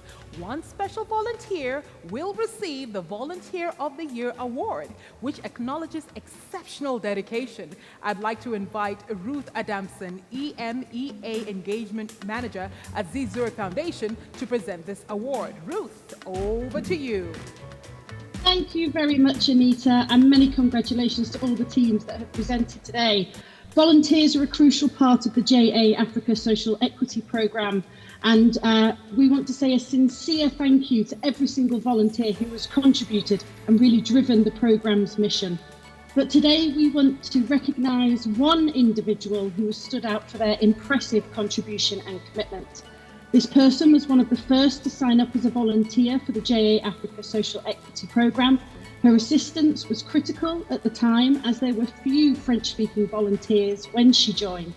She made a mark early with Côte d'Ivoire participants through the valuable feedback she gave at boot camps, and she returned regularly throughout the year for many hours than most of the volunteers to coach teams while role modelling for the participants critical behaviours in preparation, executive presence and mentoring. We anticipate that her actions will contribute to the self-efficacy we want the programme participants to develop. The Social Equity Programme's inaugural ACE Volunteer of the Year is Valerie Lebrun. Ooh, Valerie, well done, Valerie, well done, Valerie. And indeed, Ruth has mentioned it and she's talked about it, that their commitment is beyond this. And so we say a big thank you and congratulations to Valerie. Ladies and gentlemen, you know, every journey has a beginning and has its end. But before you end a very pivotal journey, there's something we like to call milestones. That moment where you stop, you look around, you acknowledge how far you've come, perhaps give a pat on your shoulder, and then you proceed. And we have come to that moment. And I want to call it a milestone because this is the inaugural ACE of the Year competition. Allow me to bring back to the platform Simi Ingogugu and Gregory Renand to announce the ACE of the Year 2024 winner. Simi and Gregory, if you are ready, and I know that you have really been in the engine room trying to get this done and trying to get the winner out there. So we are ready for you if you are ready with the announcement of our ACE of the Year. Okay, and Anita, Gary Shaughnessy will actually speak, you know, instead of me representing the Z Zurich Foundation. Gary, if you can, if you don't mind, please. No problem Simi, at all. the floor is yours. Simi, the floor is yours. All right, it is my pleasure to announce the inaugural ACE Company of the Year is, we have some drum roll, Bedmont from Uganda! Bedmont from Uganda, taking plastics and turning it into bricks that last thousands of years and that solve immense problems on the continent of Africa, from pollution to climate change to everything else in between. Bedmont, you are the ACE Company of the Year. Can I hear you a bit louder? Oh, you're congratulating yourselves. Can I hear you guys a bit louder? Hear you a bit louder. Wonderful, congratulations, congratulations, congratulations to Bedmont. Wow, wow, wow. Well done, well done, well done, Bedmont. Whew. What a day, what an afternoon, what a movement, what a time. The youth of Africa is totally ready to not only take over, but to take over with heart, with mind, with soul, with passion, and everything else. Bedmont from Uganda have just won the ACE Company of the Year. So AFRINOVATIVE, oh my goodness. Excitement will do that to you. AFRINOVATIVE Youth Challenge of the Year. They're the company, Bedmont from Uganda, that has won it. But before we go away and before we go celebrate, allow me to ask Caroline Jenner, who's the COO, JA Worldwide, to give our closing remarks. Wow. Hi, Anita. Hi, everyone. Wow, I just managed to see all of the winners here. Huge congratulations. Félicitations à toutes et à tous. And greetings from very far away here in Canada. I hope you all had a great time. And I know you'll take away some really special memories and some good friendships. And on behalf of JA Worldwide, let me thank also the Z Zurich Foundation and all my colleagues at JA Africa and across the region for this fantastic program. I've enjoyed learning about it through the last year. The Social Equity Program is an excellent initiative. and also for taking the huge step to inaugurate this AFRINOVATE Youth Challenge. It's indeed, as I've seen here, all about igniting dreams and creating futures. And it's not just all the individuals here who are benefiting. Social entrepreneurship is really about building thriving communities and solving the big problems that affect all of us. And I think, and we think at JA, that you learn the most when you actually try to turn an idea into reality. It's one of the hardest things you can possibly do, when you have to face all the practical challenges that go along with that, but you have a supportive and encouraging environment around you, and you work together well as a team. I really agree with what Henrietta said, that entrepreneurs are made and not born. To the judges, I know that this is a big job, and I thank you for taking it on. Your feedback and evaluation to these teams' work is a precious gift for them and for us. It's one thing to come up with an idea and work on it, and it's another thing to present it here to a jury in a setting like this. Thank you also to the teachers, facilitators, volunteers, and the parents, friends, team members, and all the JA staff who worked so hard from day one to get here. To you, the participants, I was super impressed by your business concepts, which homed in on really tough challenges that many, many people much older than you all over the world are trying to solve. Blood supply shortages, low adoption of digital, burgeoning plastic waste are mega issues. We need your young minds and fresh perspectives if we're going to overcome them. And I admire you for all your creativity, teamwork, passion, and perseverance that was on display. Not everyone makes it all the way to a stage like this, so just being here is a huge achievement. There are millions of young people participating in a JA experience somewhere in the world at this moment. Just think about that. Think about what this was like for you. Think of all the ideas that will turn into businesses and all the people who will benefit. Think of all the impact and change that this can create in communities and the world. You're just at the beginning of your journey. And I can officially proclaim that you are now JA alumni, and I hope that you will take the opportunity to participate in JA alumni events taking place in your country and join the JA Global Alumni Network. It is a network, to use Henrietta's word, of global citizens helping each other, traveling, discovering, sharing, and learning. Your hard work today really left an impression on me and on all of us. You have lots to celebrate now, so congratulations and thank you so much for inviting me. Merci. Merci à vous aussi, Caroline. Now, 10 years ago, the continent of Africa and indeed the world lost a powerful and a pivotal individual. Komla Dumont passed away 10 years ago today. Now, I'll tell you why I'm mentioning that, because in his work, he talked about the dual narrative of Africa, that there is the problem of Africa, but there's also the solution of Africa. Now, I add that between the problem and the solution, in there is the youth of Africa, the voice of tomorrow, the individuals who are going to think outside the box and way beyond how we thought, in order to make sure that the solutions that we are coming up with are ones that we have found. And that, ladies and gentlemen, is the ethos and the vision of ACE, for which I am so proud to be associated, and I'm so proud to lend my voice to. Normally people say, well, Anita, you've done a great job. Well, I thank the good Lord for allowing me to do that, but I also say that I'm only as good as the team that surrounds me. So before I sign off, I've got to say a big thank you to Michael Bediako and, of course, the Edinkra team. I am Edinkra team. Let me hear you.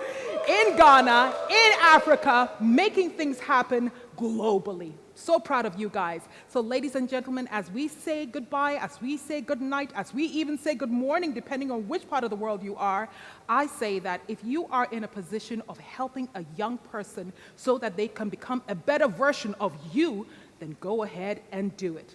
It's now time for us to bear in mind that tomorrow's Africa lies in the hands of its youth. My name is Anita Erskine. See you next year. Bye-bye.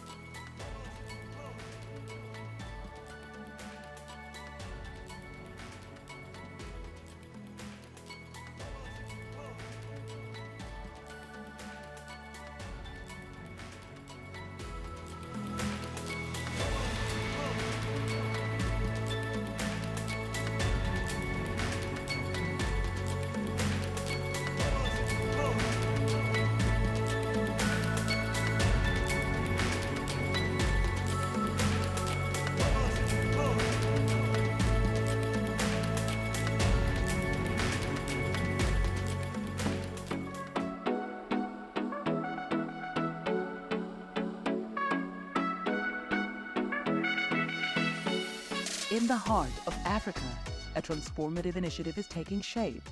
JA Africa and Z Zurich Foundation proudly present the AFRINOVATIVE Youth Challenge ACE under the Social Equity Program.